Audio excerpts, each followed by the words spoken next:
Hey y'all, Lady Jarhead.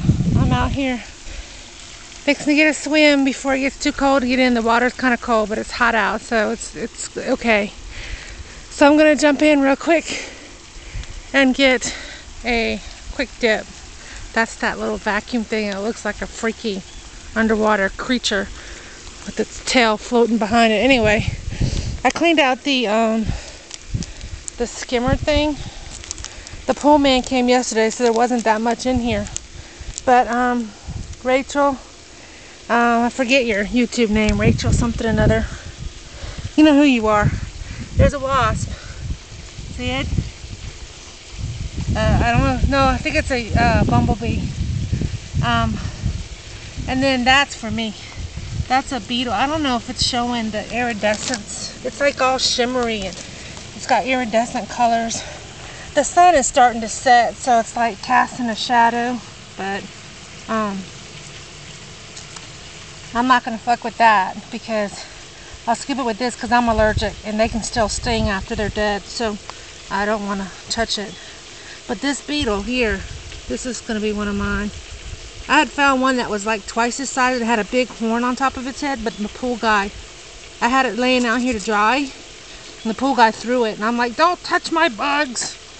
Leave them alone. So what I did is I got this bag of salt, and I'm gonna, because the ants are coming to feast upon these bugs, so I'm gonna take this and just try to scoop it in there. Probably be better off doing that with both hands, but and I'm gonna stick it in here. I've got a dehydrator, and once I get a whole bunch, I'll put them in the dehydrator, but with only one or two, I can't get in there. I don't want to break its wings. It's kind of curled up. See if I set this down right here, if I can get it in the bag.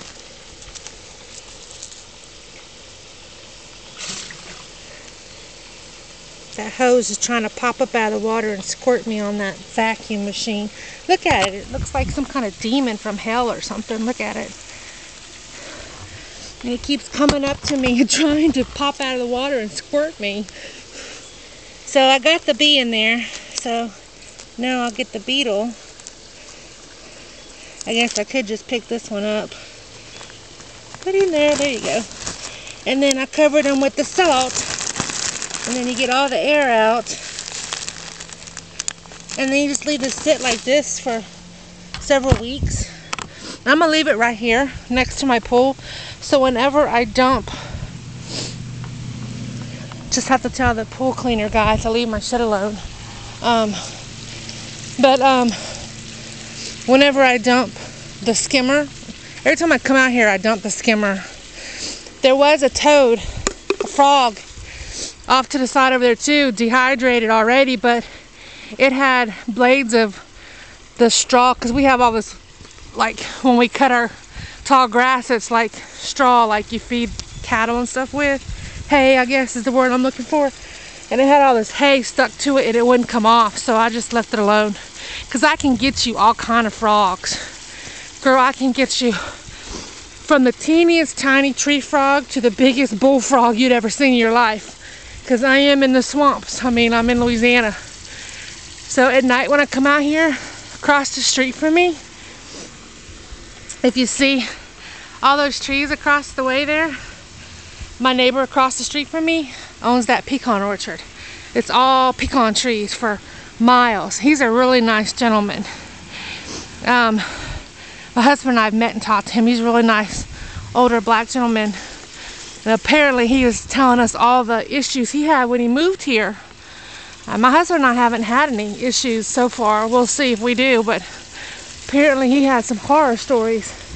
I guess we're not exactly in a suburb, we're in the country, but apparently some of these people didn't really welcome him well. They did everything from put for sale signs out in his front yard to move crawfish ponds next door to him to drive him out. Because crawfish ponds is basically, you just buy a couple acreages and you build up a little teeny levee and you flood it, and that's what the crawfish come out of. But it attracts a lot of mosquitoes and it nobody wants to live near a crawfish pond, so it brings down your value. So they did that to try to drive him out, all kind of stuff. I was like, well, I haven't experienced any of that, but I keep to myself anyway. And I think if somebody were to put a for sale sign out in my yard, or a cross or anything like that, they would realize really quick they're messing with the wrong person. So I don't play those games. So I'm a very nice, kind-hearted person, but you mess with me or mine, and I can be the devil you never wanted to meet. So, but I just wanted to show what I was doing, spending my day today. I waited for the washer and dryer guy to come. I got my washer and dryer, yay, but the dryer's not hooked up because my contractor didn't put a vent in that closet. So I can wash clothes now, I just can't dry them until he brings his butt and does the vent. So we'll see how long that takes. So I guess I'll have clothes hanging all over my front porch looking like Tobacco Row out there. But anyway, oh, and that's our newest collection, newest addition, a deuce. Yeah, my husband had to get the 2-ton. Had to get it, so it's all right. It's cool. I'll have fun driving it, but I mean, I'd rather have a 5-ton myself, but hey, whatever. I drove those in the Marine Corps. Anyway, I know I'm rambling again. I just thought I'd share the bugs with you. So Rachel, I have 1 bee for you for sure, and I'll have more because like I said, they're always drowning in the pool. The other day I found twin baby mice in the skimmer. Yes, I know, it's gross. 2 little baby field mice, I guess, fell in the pool at night or something, and they drowned. And they were sucked up into the skimmer. Ugh, barfed me out. I think I even found a baby mole one time. It wasn't a mouse, it was something else, and I'm assuming it was a mole, but I'm not, familiar with them, so I don't know. We'll see if I see the mama anywhere. I'll know for sure. I don't know. It looked weird. It looked weird, so I guess it was a little tiny itty bitty newborn thing too. It was ugly looking. Anyway, I'm going to go swim before it's too cold. So I will get a bunch together and dry it out, and then I will wrap them real carefully, and I'll get your address and mail them to you. But I'll wait till I have a dozen or so to send to you, and I'm going to keep them dried up in that salt so they'll be ready to go in resin for you. All right, if anybody else wants me to save some for them, I will. I'll keep some for me and put some to the side, and anybody else wants some bugs, I'm your girl. All right, I'll talk to you later. Bye.